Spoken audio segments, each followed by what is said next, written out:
理必将遭到全面和彻底的失败。主义的火炬照亮人类前行之路，不断崛起、不断扩大的国际影响力。 Speak to Vice President of the Centre for China and Globalization, Victor Gao, and get his thoughts. You're most welcome, Mr. Gao.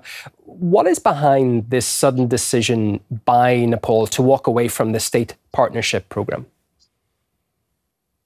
First of all, Nepal is a landlocked country. It's caught up between India to its south and China to its north. For thousands of years, China, especially China's Tibet region, and Nepal have had long-standing friendship and good neighborliness between the two nations and the two countries. The United States apparently is very far away, and the United States does not have a legitimate reason to be very active in Nepal, which borders with China, especially China's Tibet region. So in a sense, it is very obvious that the US involvement is much more than what it proclaims it to be. It is very much aimed at using Nepal as a factor in checking out against China. Now, this is a very dangerous agenda because it will cause a lot of disruption in Nepal, creating more instability rather than stability. And for Nepal to keep good relations with India to its south and China to its north is the most logical and natural thing to do.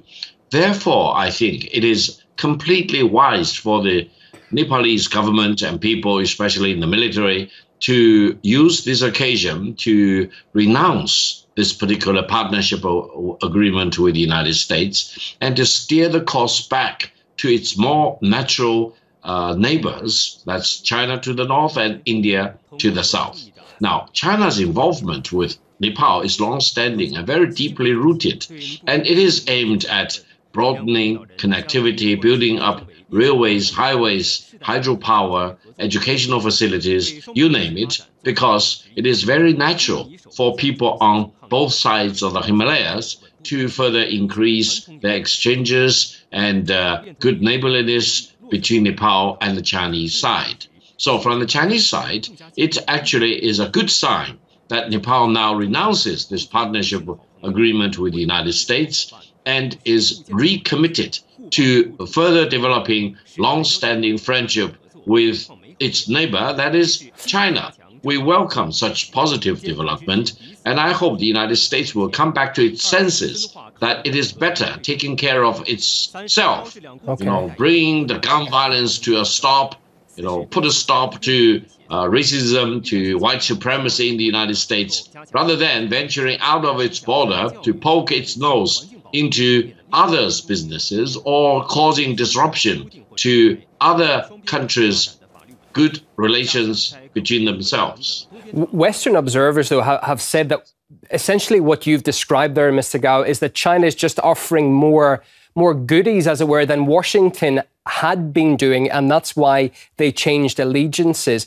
Is it as simple as that? And does that mean that Nepal maybe in the future could simply change back again and turn away from China?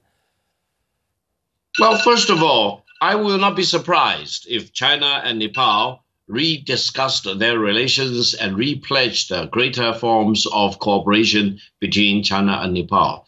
If, for example, China and the United States or other countries want to really compete on equal terms with the aim of beefing up connectivity, manufacturing in Nepal or in any other emerging economies, China is very happy to do that because such competition, if you call it that, will eventually bring more benefits to the people in Nepal.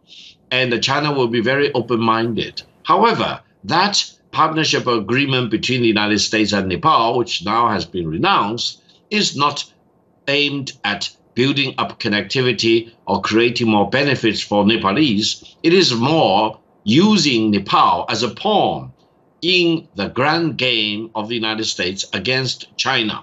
So China values its good neighborly relations with Nepal, its friendship with Nepal, and China is willing to do whatever that takes to make sure that the Nepalese people will get more benefit, mainly because between China and India, there is this Nepal, and I have been a big advocate for extending railway connections from the Chinese border through Nepal and from Nepal down the hills to India.